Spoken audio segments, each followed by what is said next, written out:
Hello, good morning, good morning. Andito na naman po si Elmer YTV. At ngayon po ay mag-i-inject naman po tayo ng mga baka. I-injectan po natin ng vitamins. Dahil nung nakaraang linggo ay atin silang pinurga. Ngayon naman po ay vitamins naman po ang ating i-inject. Ito po yung aking i-inject, vitamin ADE. Ayan o. Sinet na po natin dito si Ulila. Sana hindi siya magwala.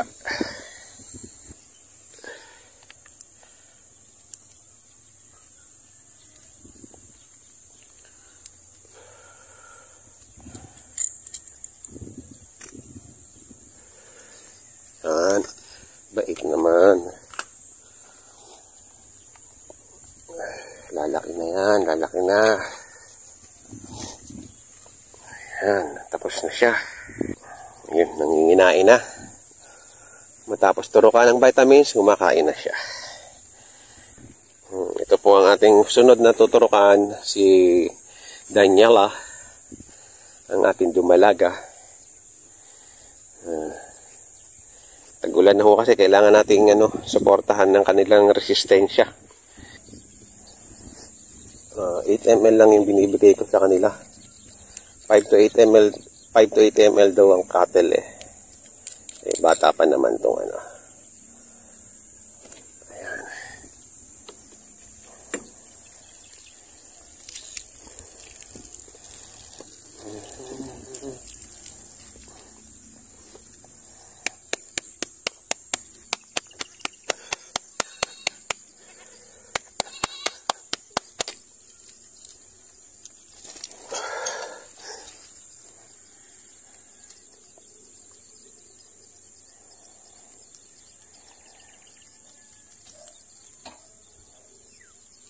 Yun. Dali. Tataba na siya. Tataba na. Hindi masyadong nagwala.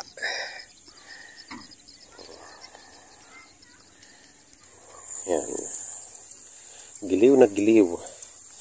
Kung sisipatin nyo, hindi naman po siya payat. Pero binigyan ko pa rin po ng vitamins para po makaiwas sa idudulot na ng tagulan, na klima ng tagulan. Kaya ayan, kahit na medyo maganda naman yung katawan niya, binigyan po rin po natin ng vitamins para iwas sa problema ng tagulan, sa mga sakit na dala ng ulan.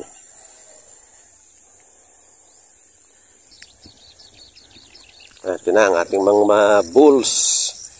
Ating barakong si JR. Wow, naubos niya yung pinya. Tsaka turukan din natin ng vitamins to para iwas sakit. At lusog din, pampalusog. Ayan o. Yan na natin kakuhayan ng tricycle. Wala kasi tayong ipitan na kolong-kolong eh. Sikapin natin dito sa tricycle kung kakayanin. Ayos yung tayo niya, mas maganda pala dito.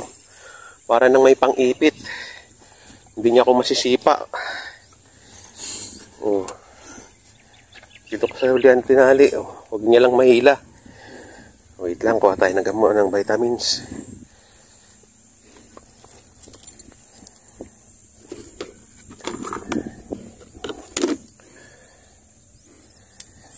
Sa kanya ay 10 ml. Ang ating ilibigay.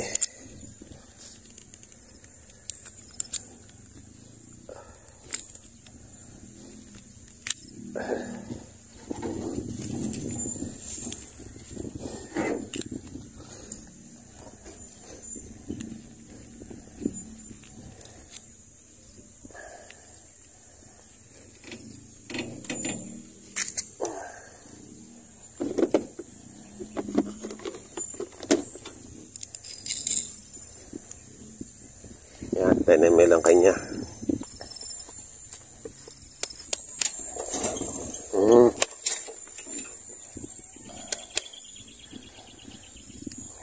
Batok niya.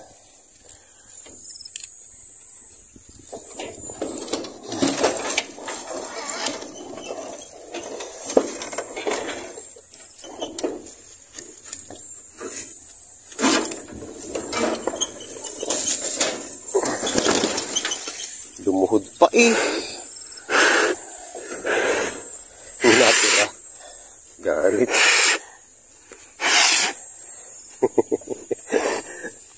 May natira pang 2 ml. 8 m lang tuloy na palagay. Kala ko na paano lumuhod pala.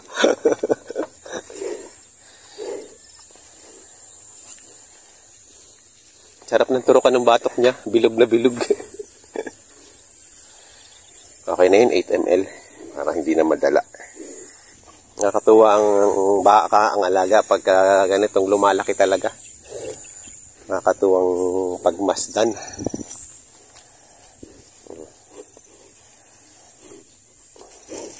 Uy. Gagalit ka. Binigyan ka na nga ng vitamins eh. Ayan, si JR. Poging-pogi na yan. Sa mga gusto magpakasta, punta lang kayo dito. Salamat, dos. Pwede na to. Mambababa na ho ito. Magandang klase ho yan. Mayabang na. Ito muna. Ito si Payat. Sana mapataba natin to. Ayan, nakasalang na sa operating room ang ating si... Oops. Huwag mong sirain na motor ko. Wala tayong pangkukumpay.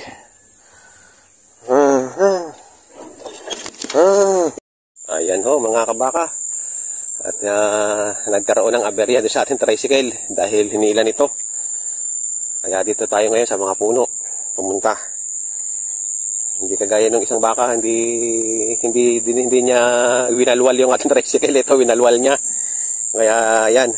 Kaya alam nyo, nagwawala yung mailap o nagwawala yung baka pag tinuturukan sa isa puno nyo na itali. At isecure nyo mabuti. Tulad itong ginawa ko. May tali na siya sa sungay. At may tali pa sa isang uso. Sa dalawang tali niya para kung magwala man siya, makawala man dun sa isa, meron pa siyang nakatali. At dapat siguro din yung tali nyo ay laging yung madaling makalas, yung tali bagso, para kung ano man ang mangyari sa baka, madali nyong makakalas. Kagaya ng ganitong tali, oh. Ito, hihilahin ko lang to, makakalas na siya. Madali na siyang makakalas. Hihilahin ko lang to, madali na siyang makakalas. Ganun, huwag nyong itatali ng higkot na higkot kasi malay nyo, hindi nyo inaasahan magkaroon ng aberya, aksidente. Ngayon, kung gano'n na mangyayari, kailangan may dala na kayong pang itak. Laging may kutsilyo o itak na bit-bit para kung halimbawa kailangan kung talagang lalagutin na yung tali, ilagutin nyo na yung tali kaysa mapahamak pa yung inyong baka. Yun lang. Turukan na natin ito. Ayan, sabog na ihi niya. Ay, tinalsik tayo kanina eh.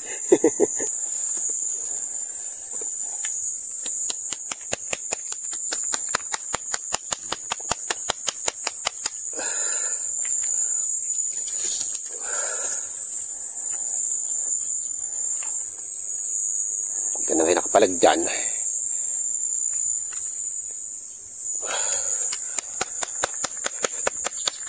Ayan, nakagandahan ng secured yung tali niya. Oh. Double. Ito yung purpose guys ng ng talibagsong tali. Para halimbawa humigpit siya sa pagkakatali nyo, madali nyong kalasin. Ito, hihilahin nyo lang to. Yung isang side. Oh, yun, alpas na siya.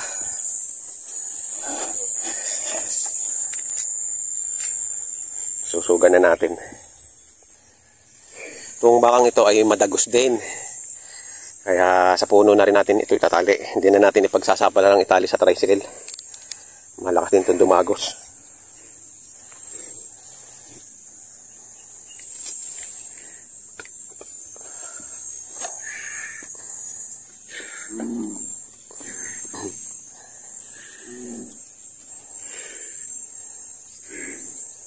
Ayan. Dodoblehin pa natin ang tali para secured. Dala kong extra tali dito para kung magwala man siya, makalagot siya sa isa hindi. Yan, dalawa na.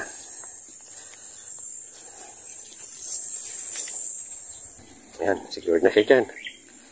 Hindi na tayo madadali nito.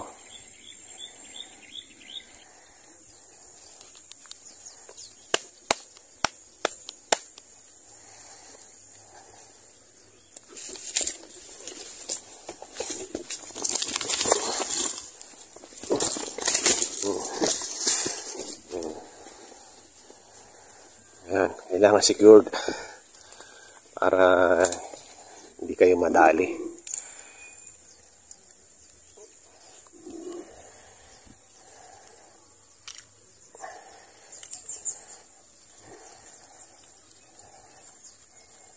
Madali lang naman eh. Papalag-palag pa. Ayan, tapos na rin po. Nagwala talaga siya. Kaya dinaluwa ko yung tali niya eh. Ayan, kalmado na siya.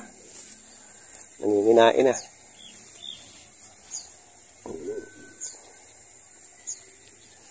Sana'y lumusog na siya.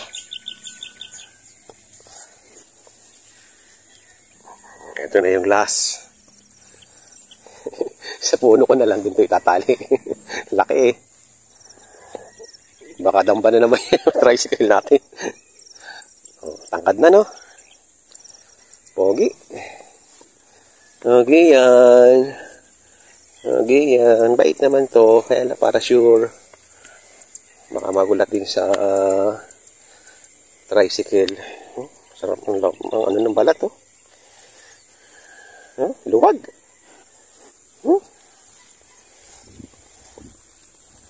Ito na. Ito na ang panghuli. Try natin kung hindi siya magwawala. Ayaw din ito ng kinatali ng maigsi.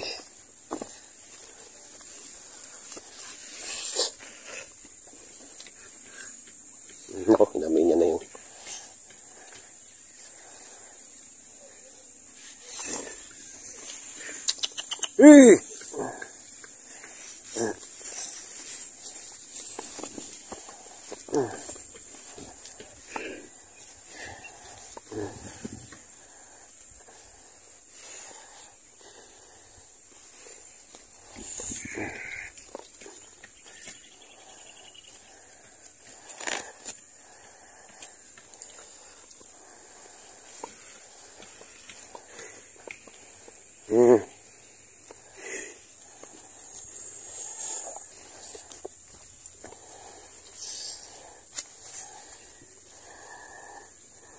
double natin. Secure natin ang kanyang ulo.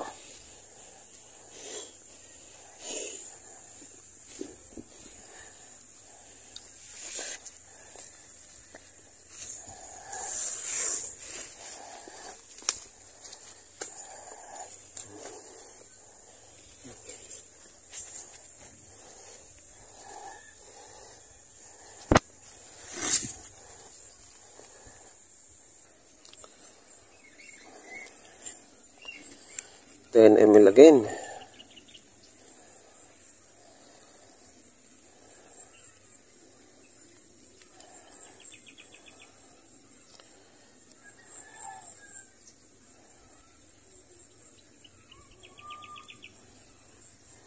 Yan.